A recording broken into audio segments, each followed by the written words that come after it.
Yo, what's going on guys? HyperX here, welcome back to another Destiny video. It's Tuesday, which means it's reset day, which of course means I'm back to tell you guys what is new in the world of Destiny this week. So if you guys do enjoy this, then a like would be super appreciated. Comment down below if you have any questions, but to begin with, your Nightfall this week is the Fallen Saber Strike. Actually, one of my favourite strikes. And your modifiers this week are Fresh Troops, where some enemy squads have been fortified with additional reinforcements. Match Game, where enemy shields are resistant to all unmatched elemental damage. Airborne, where players deal more damage whilst in the air. And Catapult, where grenade recharge rate is greatly increased. So no burn, so it will be a little bit slower.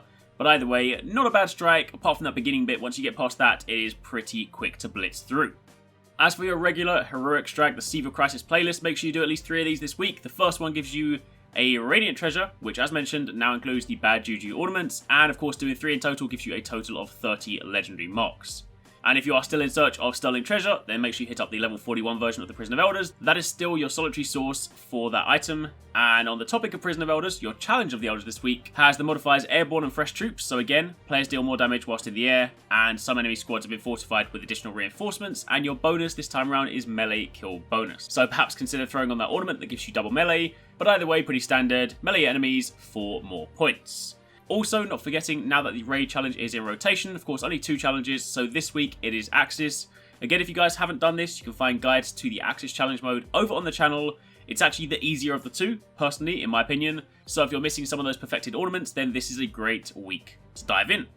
Then, with all that out of the way, let's now turn our attention to the vendors. So starting off in Fairwinter Peak, speaking to Tira Khan, she of course has 3 artifacts this week. This time you can grab Memory of Yolda, which removes your sprint cooldown penalty.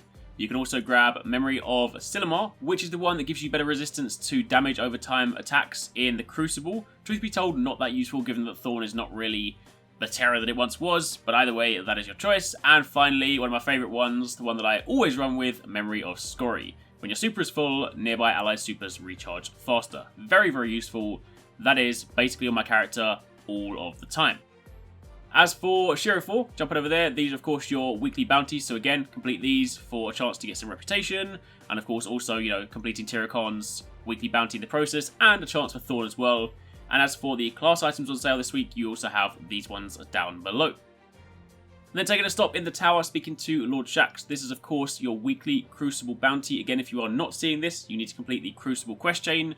But upon completing this, you will then have a chance to get Nightfall tier rewards, so it could well be some items that'll help push up your light.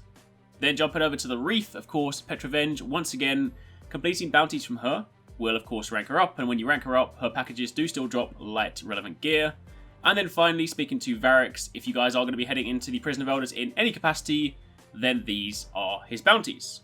And that's pretty much it. That is your week in Destiny. It is just a basic week this week. No Iron Banner, nothing like that. Hopefully, given that we are getting closer and closer to December, hopefully we might get some news on, say, SRL. That would be really cool. But also do bear in mind that next week is PSX, so it might well be that Bungie are just holding out until then. So if that's the case, then expect a pretty standard week this week, leading into, hopefully, something exciting next week. Anyway, for the time being, thank you for watching. Take it easy. Catch you next time. Peace out.